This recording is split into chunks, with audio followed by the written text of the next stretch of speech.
I'd like to take this opportunity to welcome you into this broadcast. And today we look at the topic when a narcissist collapse. And I would say a narcissist always collapse. And when I refer to a narcissist or a narcissistic individual, I am not a psychologist, so I refer to a person that is spirit deprived, a person who lacks humility and they are full of pride. That's the individual who I refer to, someone who is manipulative, and the list goes on. And I would take the opportunity to welcome you in and ask of you, how are you doing today? And with that, it is important that we personally, and it's a rhetorical question, so it is referring to you, the individual, and a question that you need to sincerely ask yourself. Because many a times we are going through so much things, turmoils and problems in this world, but because we are carrying it well, does not mean it's not heavy. So please take the opportunity and sometimes ask yourself. And I sometimes, just hold myself and say, I thank God for just waking me up. I'm alive and well, and I'm here, to face another day. I don't know what today may bring, but I know with God, all things are possible. And where there is life, there is hope. And so I take this opportunity and I said, it is well, you will be well. This too will pass, for trouble does not last always. And I take this, and as always say, I am not a victim. And I do not take the word a narcissist or narcissistic as a buzzword, because the pains and the turmoil and the effects of such relationship and such upbringing, it takes a toll on the individual, right? It takes a toll on your mind, body, and spirit. And I would always say these things are spiritual, for life in itself is spiritual, because we are spiritual beings having a physical experience. So when we look at the term and we look at the situation and we look at the concept, I don't take it lightly, because it takes so much to be healed. You have to be delivered. It be the self-deliverance. You have to surrender to God, because the healing process is great, and it takes a toll on your psyche, on your body, on everything, right? And it's not, as again, a lot of times we carry it well, but it is a very heavy, diabolic, and demonic situation. And as we said, the enemy is here to steal, to unalive, and to destroy. But God come to give us life, and to give us life more abundantly. And for those who survive, we just want to thank God for that. It's not that you are weak, but there was something in you that attract that individual, because when they came, and I always say, we have to ask God, and everything we do, we need God. And we have to ask God always for discernment, because everything we may do in this life, it ought to do it.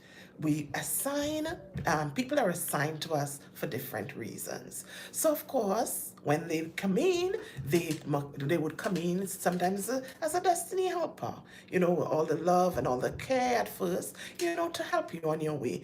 And eventually, they start distracting you, especially if you are called to purpose, right? And I always believe that the people who have survived the situation, you are called to purpose. You are called to testify, to tell others, because as I always say, what you don't learn, you would not be able to discern. So I was attracting these individuals continually, because this was part of my upbringing.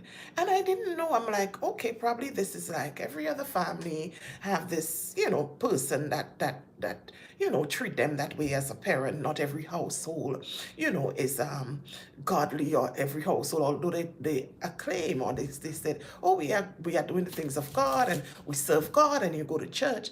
That is not of God. You have to have a relationship.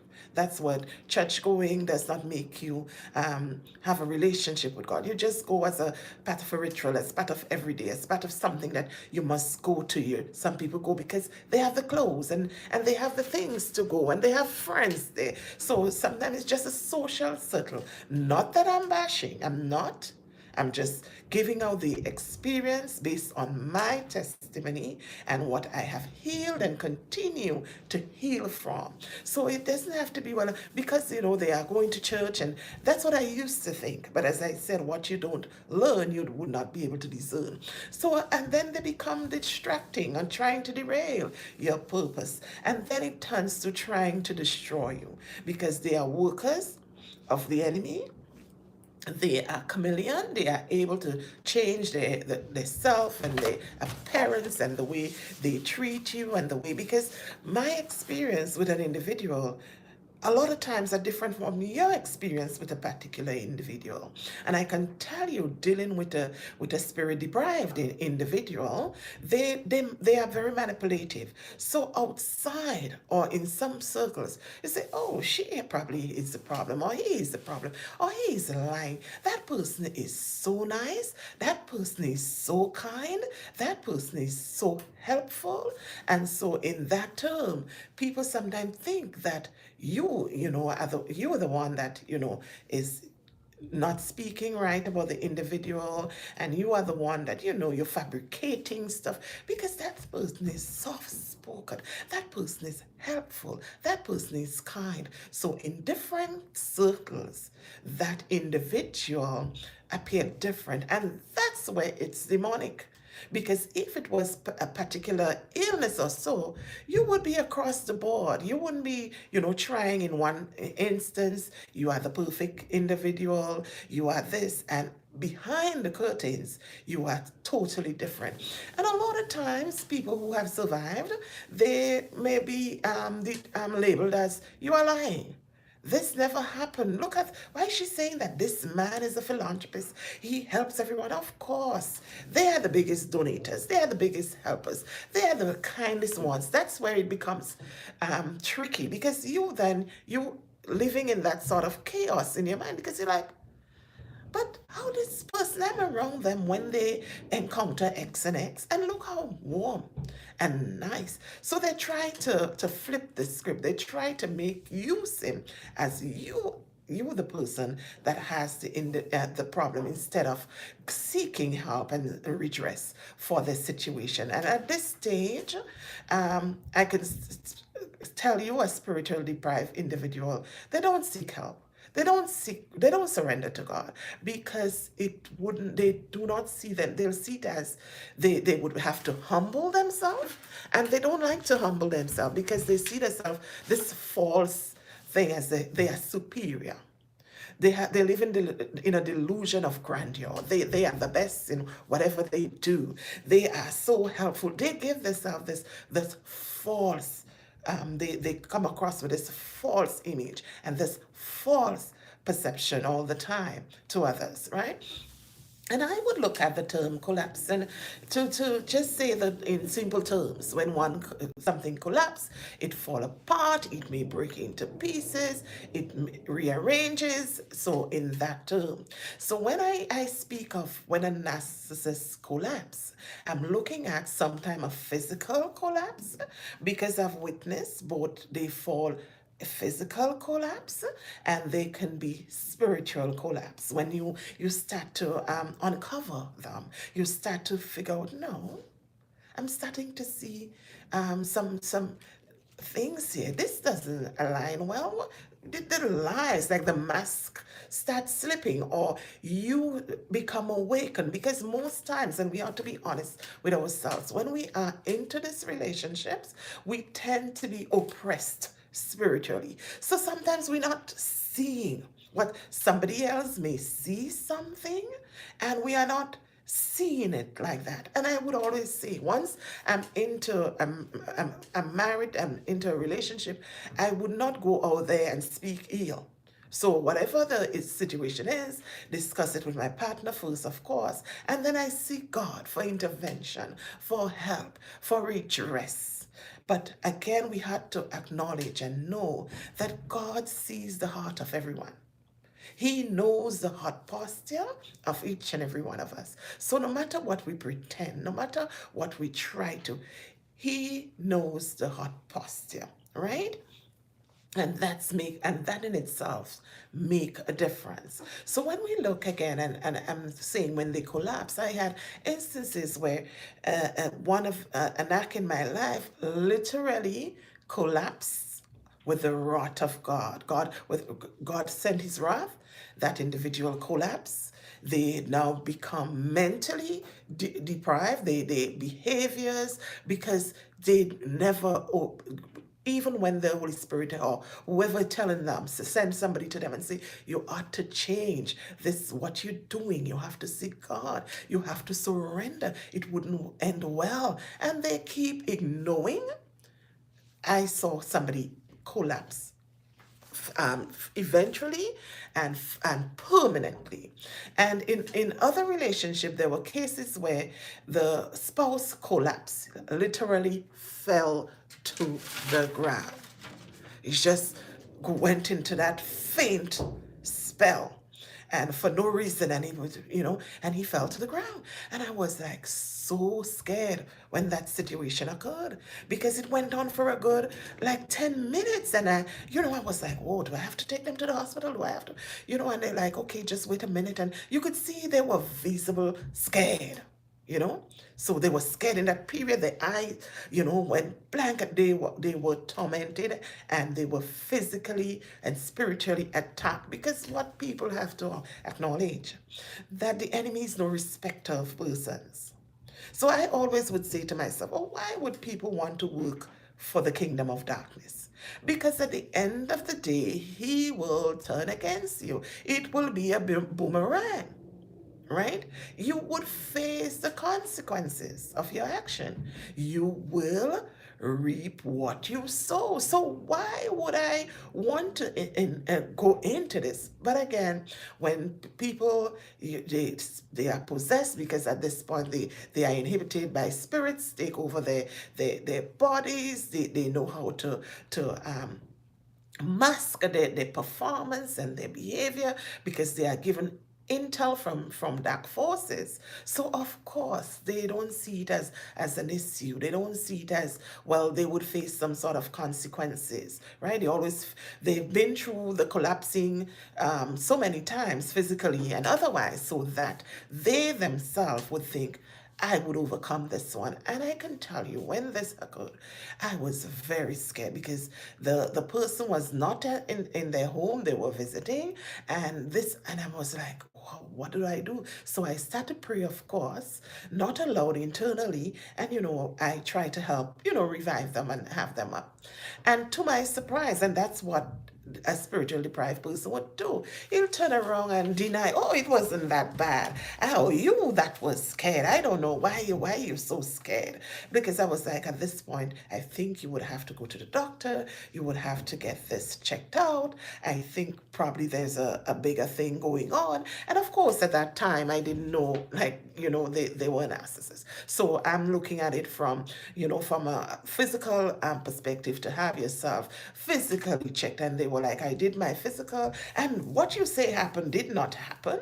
And I witnessed it. But they turn it, they would reverse that. They said, no, this didn't, they denied. Then they would attack me. Oh, if I said, oh, you have to seek the doctor. This is like, it's something like that happened. Like you said, they would attack you. Oh, you're up with that again. Why would you see it as a problem? Things happen off and on. Probably something I eat, or probably the sun was too hot, or, and then they would reverse it on you. Oh, you probably need to get yourself checked out. I think you ought to be, look at that situation. I think you're reading into it. And I think, when last did you have a check? I think you should check yourself. I think whatever. And then they would become the victim. You see what you're saying to me? Something as simple as that. I mean, it wasn't that bad. I just felt a little dizzy. And look how you're doing to me. Look how this is wrong. Oh, look how you're hurting me. Oh, look how you, and they pick up that offensive behavior. And then now they then turn now and say you is the problem, right? So they reverse tactics, of the whole situation onto you. You become the wrong one for helping, for having concerns, for seeing their fall. And there are times also, I recall, the narcissist, whatever they may have been facing in their dream or the torture or torments they may have, they would call you and they may seek prayer. They would like you to pray for me, pray for me, pray for me. And you don't know what you're praying for. You don't know what the attack they're facing. And you see it as you are the spouse. So of course, why not you pray for the individual? But then once they feel better, the attack or anxiety or the demonic torment at this time, because you don't know what it is. They never would disclose the whole matter to you, right? So they would just tell you like, oh, pray for me, or and they bring me to the doctor, take me. I want somebody to take me to the doctor, or call the doctor to come to my home. This I'm sick, and then they face in a few days. They seems like they okay. They go in. They would mend their ways, and then they back to the same behavior, same pattern. They do not surrender to God. They do not reverence and repent, and the cycle continues. And now I will talk about the other. So that is the physical aspect of the collapse. So, of course, I've seen where they collapse in the physical form, literally fall, literally things start breaking apart. The stories are not so adding up. The things that they say, it's not in lining up, and they are coming out in the open because depending on how long you in that situation, you then start to see the behaviors and patterns of the individual for what they actually are, right? And then you have the form where you yourself is awakening. So be it through prayer, I had my awakening came through prayer and fasting. I had to first surrender all.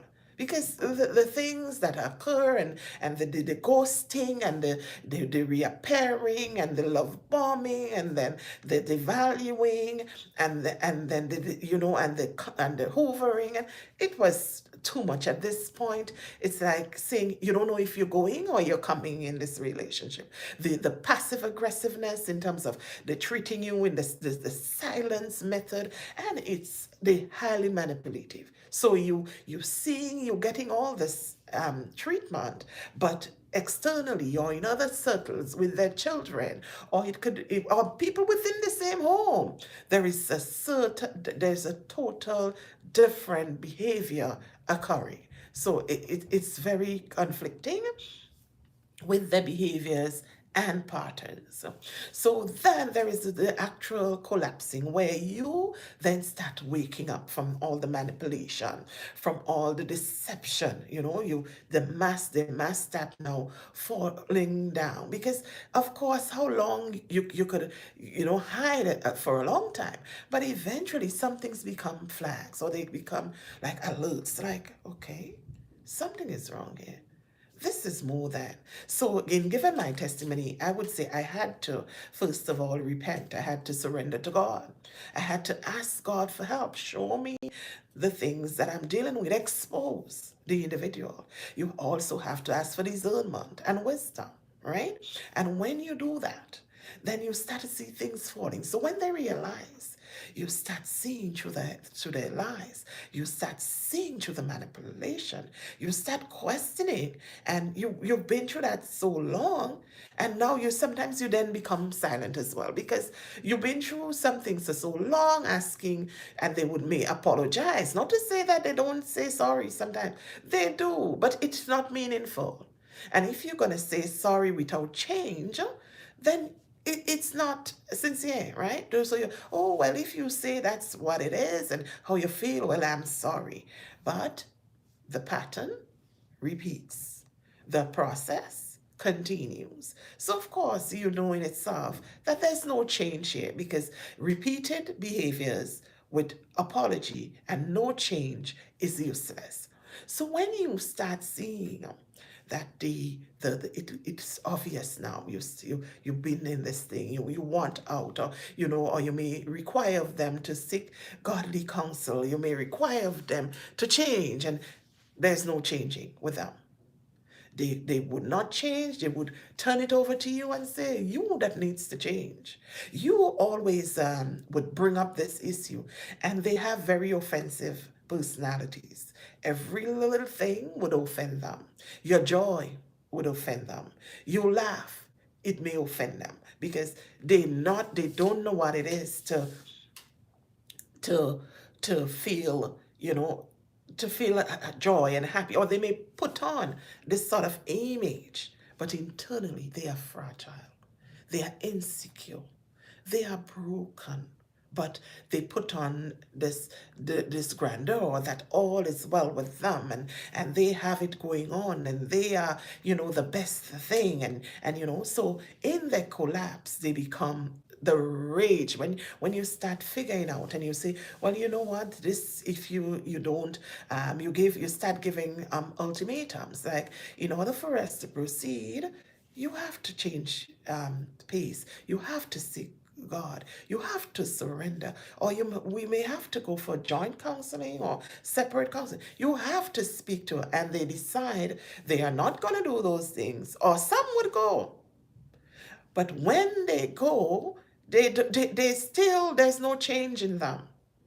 It means nothing. They go just as a sham, as a form of formality, or to just keep you quiet. Because I'm not going to say, oh, they never would go. Oh yes, sometimes some of them, and people would give testimonies that sometimes they do go, and more than once, more than twice, more than 3 times, and they go. But they are deprived. They would not humble themselves. They do not see that they need help. So they go as formality to appease you for the time being. You may complain of a particular situation, and they may do it because it's to keep you appeased. Because sometimes the destruction in your life, the assignment is not complete. So of course, they would bait you out. They would do some things, to appease you temporarily. But when you, the individual, I'm thinking when you had enough and you said, you know what, I've figured this out, and the relationship, I'm leaving this relationship, or, this is not going to work, or this, like the rage. There is no fury like a narcissist scorned. I can remember, like, I remember I had, my one of my ex, and I said, when the relationship was over, we shared it, and sometimes you have commitment, and somebody would say, oh, well, this person, you don't have, no, you could have a mortgage together, you could have a lot of other important things together, because you remember, sometimes it's not a temporary relationship. I'm not talking about relationship where it is like a month or two, or, no, yes, 17 years, 8 years, 10 years, and you do not discount no matter what time. It's a very hard situation to be in. But I'm talking in light of when it's over time, it's a long relationship. Listen, these people would affect you financially, put you in bad debt. They would, when they rage, they would affect you spiritually. They would hex, they would, because remember, they are possessed. The spirit of pride.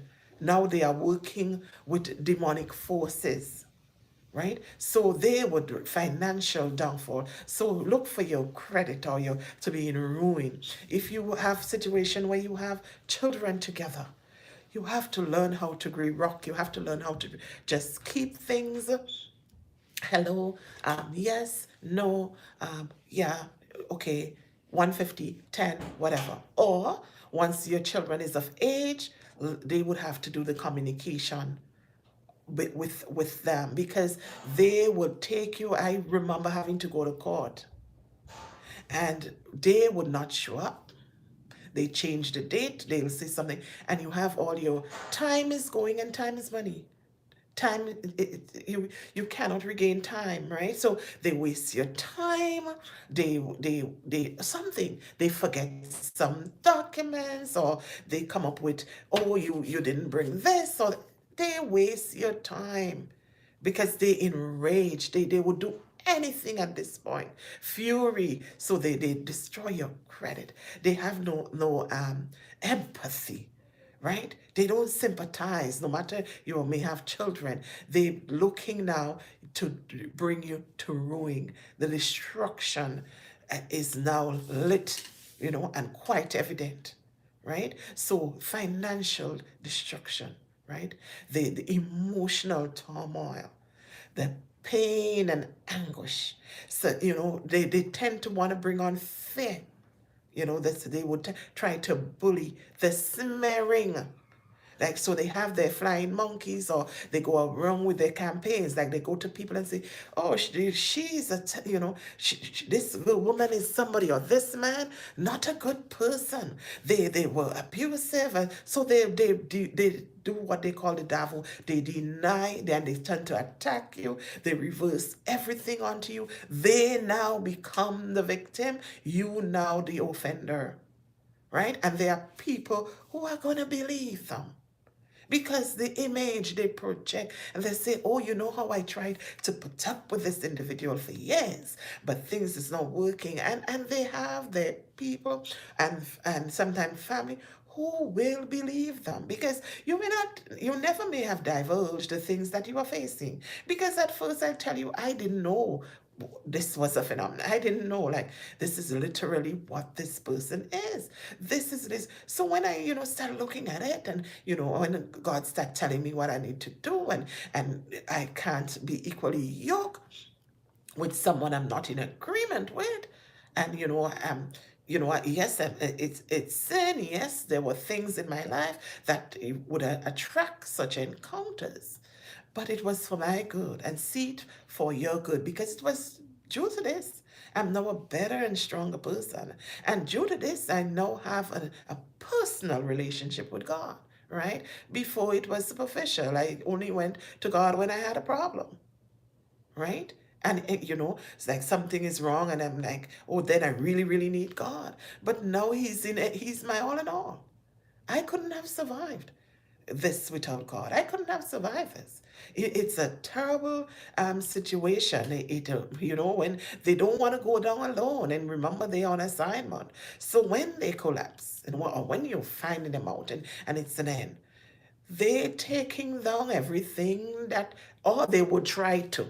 Because for me, they were not able to take me down, right? You may be down in a situation, but you're not out. Once you have God, you're not out. And remember, trouble does not last always.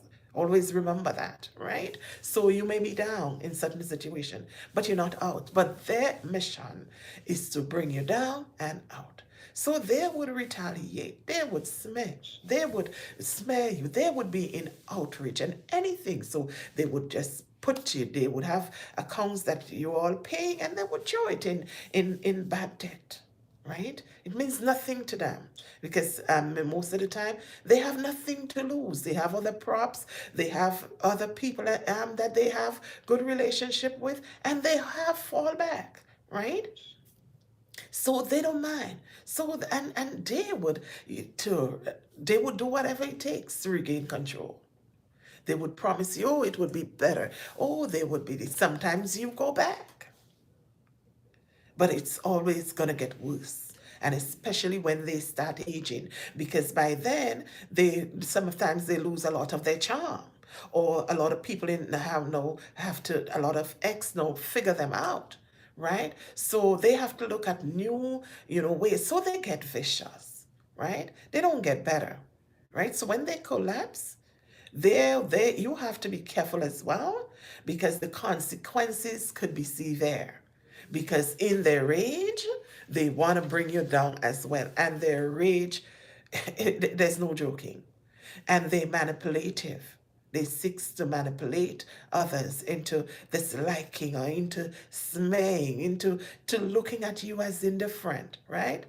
So and they do all that to sometimes to destroy you once and for all, or they trying to regain control when their mission is not accomplished.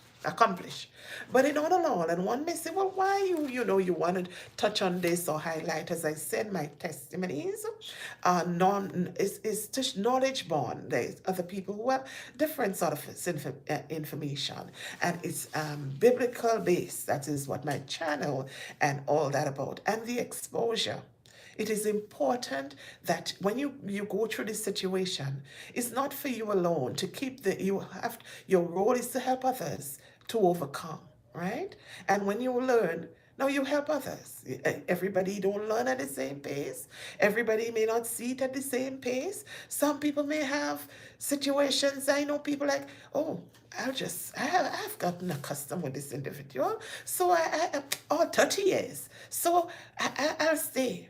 And again, it's a personal choice, and it's I cannot tell anyone what to do in their life, but I'm here to testify of how I have overcome, how I have been redeemed.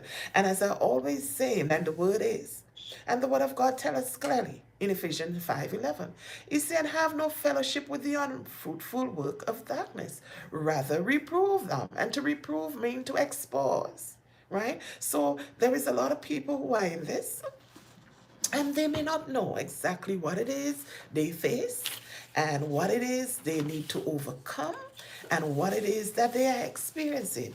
But remember, in everything, you are more than a conqueror, okay?